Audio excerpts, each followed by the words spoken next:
this is going to be an incredibly interesting session on the 12th annual international benchmark that the PM Forum has organised. We're being joined by Alistair Beddoe. He's the Managing Director of Meridian West. He's a commentator and advisor to professional services firms around the world, and he's literally written the book on professional services leadership. There's a panel of leading marketers from across the world who are joining us. So I'm going to take you through today some of the headline results from, as Keith was saying, the 12th annual iteration of our international marketing benchmark. Now let's turn to Gen AI to show you some of the key highlights from the benchmark this year.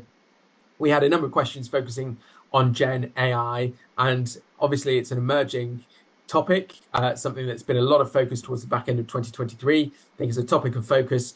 Certainly it's not going away for 2024. A few things just to draw your attention to on this slide. I think what's really interesting is that most firms seem to be broadly embracing Gen AI. So only 8%, for example, say that their firm has put a ban in place on using Gen AI tools. For most, it's either free rein or there may be some kind of policy dictating how that's used.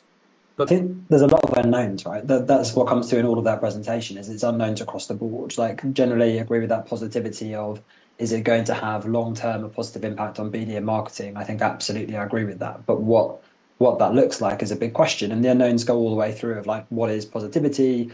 What is preparations? I mean, you talked about data there in terms of governance, like that's huge where you're using the more analytical side of it, but preparation just in terms of have you got it in-house or not? And that goes all the way through, even down to the investment question, right? Of have we got the correct levels of investment? I think one of the things to bear in mind for organizations on this call that are thinking about this on a global level or talking to global clients is we do see huge pockets of difference. Right? Relatively the same trends. I mean, we all want to forge ahead and understand how to use these technologies. I mean, they are going to help us. We're going to get rid of a lot of that mind-numbing repetitive work.